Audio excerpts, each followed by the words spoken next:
അല്ലാഹുവിന്റെ റസൂൽ സല്ലല്ലാഹു അലൈഹി വസല്ലമ തങ്ങളുടെ 9 ഭാര്യമാരിൽ ഖദീജ ബീബി റളിയല്ലാഹു അൻഹയാരാ. ആ ഖദീജ ബീവിക്ക് പകരമായ ഒരു ഭാര്യയില്ല. ഒരിക്കൽ പോലും അല്ലാഹുവിന്റെ റസൂലിനോട് പിണങ്ങിയിട്ടില്ല.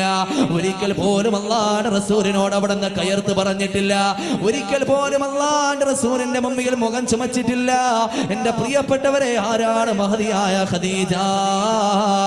ആ ഖദീജ ബീവിയുടെ വഫാത്തിന് ശേഷം പോലും അല്ലാഹുവിന്റെ റസൂൽ വല്ലാതെ വിഷമിക്കുകയാണ്.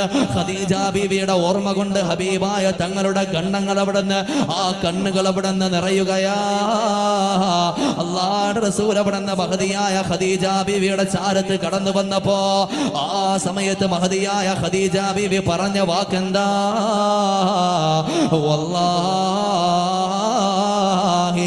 ലാ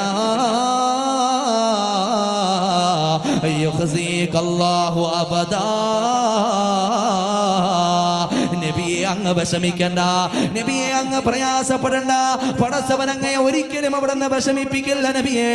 കാരണം എന്താണ്? അവിടെ വെച്ചുകൊണ്ട് മഹദിയായ ഖദീജ ബീവി പ്രകീർത്തിക്കുകയാണ്. അല്ലാഹുവിന്റെ റസൂലിന്റെ ശറഫുകൾ പറയുകയാണ്. അല്ലാഹുവിന്റെ റസൂലിന്റെ മേന്മകൾ പറയുകയാ.